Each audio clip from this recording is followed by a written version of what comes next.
आप सभी लोगों को, पूरे विश्व को राधे राधे।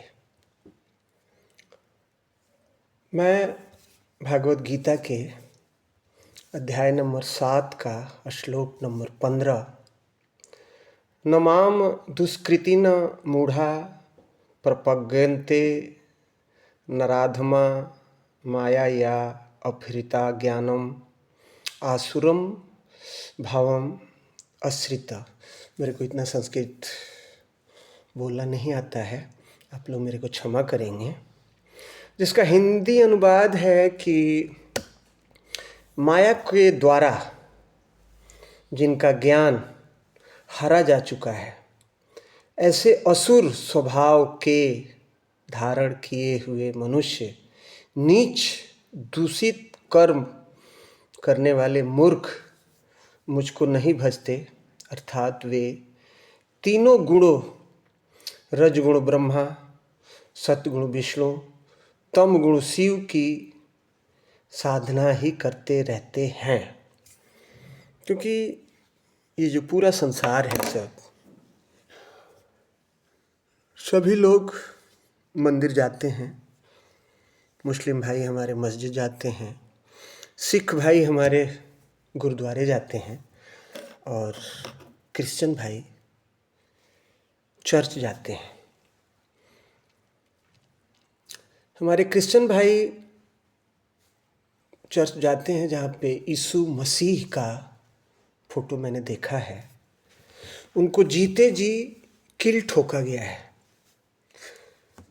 और फिर भी वो हंसते हुए इस दुनिया से विदा लिए हैं, क्योंकि उनको तो भी ये पता हो चुका है कि आत्मा तो मरेगी नहीं और आत्मा को तो कोई काट नहीं सकता, न अग्नि जला सकती है, न पानी गला सकता है, न धूप उसको सुखा सकता है। तो ये मैं भागवत गीता पढ़ता रहता हूँ, तो थोड़ी बहुत जानकारी है, जितना मैं पढ़ सकता और जितनी मेरी बुद्धि है, उससे ज़्यादा तो मैं पढ़ नहीं सकता। तो आप सभी लोग भागवत गीता को पढ़ें, उस श्लोक को देखें, ढूंढें, क्योंकि 3 गुण में ही आज पूरा जीवन हम चलते हैं। रजोगुण, तमोगुण और रज तम, और तीसरा जो गुण है सतोगुण। इसी 3 गुणों में पूरा जीवन हमारा चलता है। तो मेरा जो मानना है कि मनुष्य को अधिकतर समय सतोगुण में रहना चाहिए, और सतोगुण का मतलब है कि अच्छे अच्छे आप कर्म करते रहें।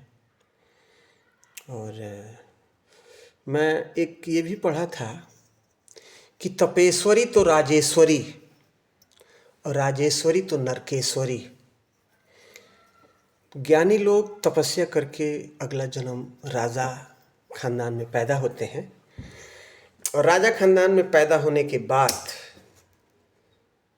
वो व्यभिचार, सुरापान करते हैं, और फिर उनका अगला जन्म नरकेश्वरी का मतलब है कि नीच योनि में पैदा होते हैं।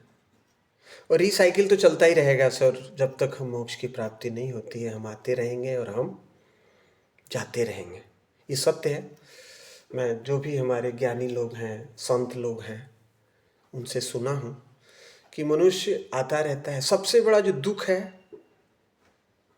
गर्भ में जाना, पूरा जीवन पैसा कमाना, क्योंकि हमारे सामने हमारे माँ बाप मरेंगे, हमसे पहले हमारा बेटा मरेगा तो हमें दुख होगा, हमारी पत्नी मरेगी तो हमें दुख होगा। और क्योंकि पूरा जीवन दुख ही दुख है। भागवत गीता में भगवान कृष्ण ने भी कहा है कि हे अर्जुन, ये संसार जो है वो दुखों का घर है, सुखों का घर नहीं बताया है उन्होंने।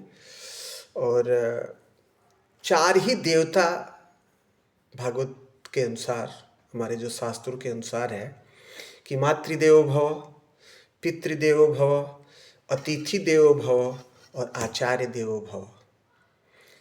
बाकी पांचवा देवता, देवता का मतलब है कि जो हमें देता है। हमारे पिताजी रामपुर चीनी मिल में काम करते थे।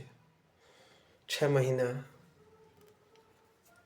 जब गन्ना होता था तो मिल में ड्यूटी करते थे, और जब गन्ना ख़त्म हो जाता था तो घर आ जाते थे। तो हम लोग बहुत खुश होते थे, क्योंकि हमारे पिताश्री हमें बहुत मानते थे।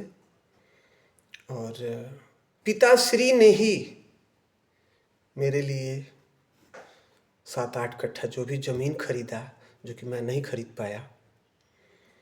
बांस का जो है खरिहान जिसको बोला जाता है वो खरीदा।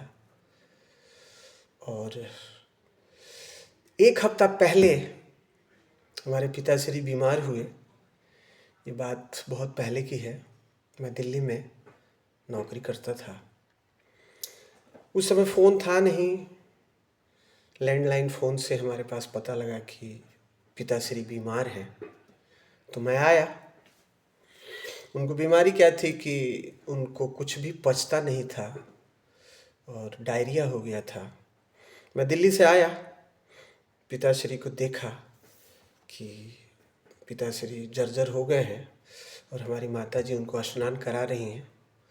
मैं देखा तो मैं गोरखपुर से संतला खरीदा था। मैं अपनी माँ को बोला कि पिताजी को जो है ये संतला खिलाओ। और फिर मेरे छोटे भाई की बीबी का ऑपरेशन हो गया था कुचायकोट में। मैं वहाँ चला गया, रात भर शायद वहीं रहा।